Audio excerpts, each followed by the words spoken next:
guys, it's Jade again from the Three Nerds, and I know we haven't posted a couple of videos as of recently because we haven't been able to get together, so I thought I would do a comic book video because I'm the only one in the group that really reads like comics, as to say.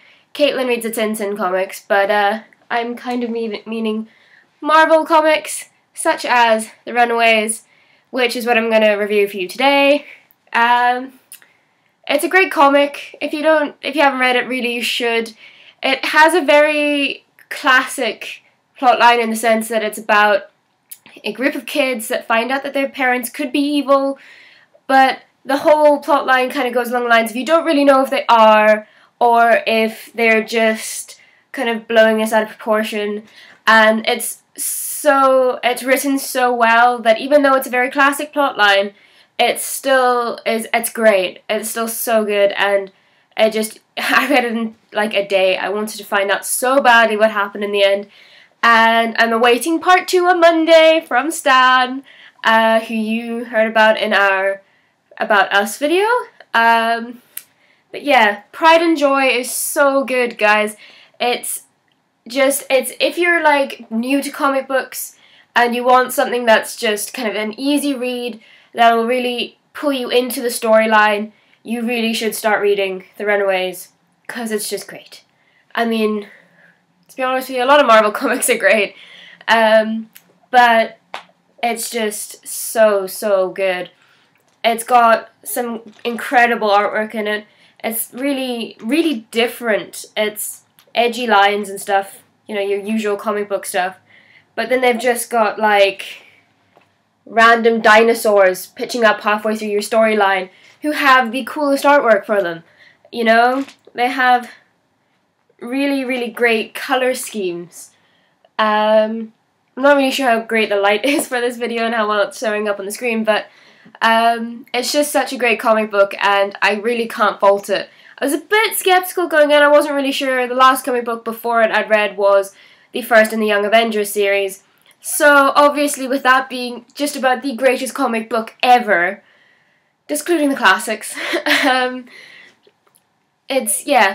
was kind of skeptical going in, but it was great. It was so good. It was really worth reading and spending the time on, and if you get the chance to, you should so read this comic book, because it's just great. I'll read you the blurb. At some point in their lives, all young people believe their parents are evil, but what if they really are? Meet Alex, Carolina, Gert, Chase, Molly, and Nico, a group of teens whose lives are about to take an unexpected turn. When these 6 young friends discover their parents are all secretly superpowered villains, the shocked teenagers find strength in one another. Together they run away from home and straight into the adventure of their lives, vowing to turn the tables on their evil legacy. Okay, so you can read 1 to 6 of the Runaways, written by Brian K. Vaughan, and illustrated by Adrian Alfona. Sorry for pronunciation there, but yeah, they're just so brilliantly written, and just really great comic books. If you get the chance to, you really should read it. Even if you don't continue reading them, it's just great because you get to the end of this book and you're just like, after all that, I still have no idea if their parents are truly evil or not. And it's still that classic plot line, but they've done it with such a great twist that you really don't know if the parents are evil or not. Spoilers, they really don't know if they're evil or not, or if they are just kind of taking it out of hand. And you can never really tell because you get these hints from the parents that they could be evil, and then the next minute they could be completely nice people, like salt of the earth people next door. And it's so nice for a change to come into a plotline like that, which would normally be kind of like, oh, read this before. I've seen so many of this.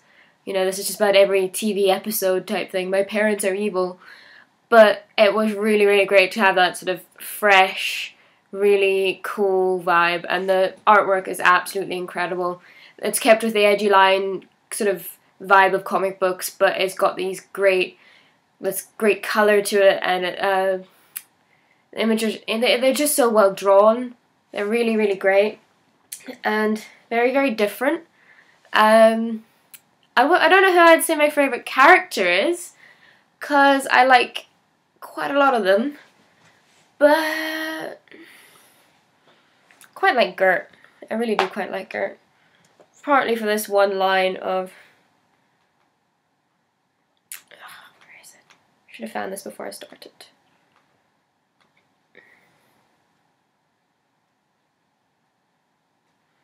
I don't want to go! If you guys are so obsessed with helping the poor, why don't you let me join the Socialist Club? Gertrude, as we discussed, while capitalism may be the unequal distribution of wealth, socialism is the equal distribution of poverty. And you're only a sophomore in high school, Gert. There's a reason they call you kids wise fools. Actually, that's a fake etymology, Dad. Sophomore is derived from sophist. It has no direct correlation to the Greek word for fool, as any fool would know. Do other parents have to deal with this? That is just so great. It's just so well written for that part. That's probably my favourite part. I couldn't tell you my favourite person is, though. I really do like them all. I kind of like the idea that Carolina comes along and you're just like, is it Coralina or Carolina? Carolina. Sorry, I read this a couple of weeks ago. I'm only getting around to reviewing it now. Carolina is like this really, you kind of see her and you're like, oh, she's going to be a bit ditzy, she's going to be a bit kind of like pretty girl, sort of perfect at everything type, as like sometimes they can come across in comic books, but she's not. She's great. She has this great flavour to her, and she's just so great. And then there's Chase and Molly, and there's so many great characters in this, and they're all so different, so it's really, really worth reading. And now that you've seen me fangirl for like 5 minutes about the Runaways comic book series, you really should read it. Take one last look at it, because it's gone. It's called Pride and Joy, the first one. The second one's called Teenage Wasteland, I think. And thank you very much, Stanley, for letting me borrow your comic book. And thank you for giving me the next part on Monday. But yeah, it's great. So you guys really should read this. It's good. It's worth it. Bye!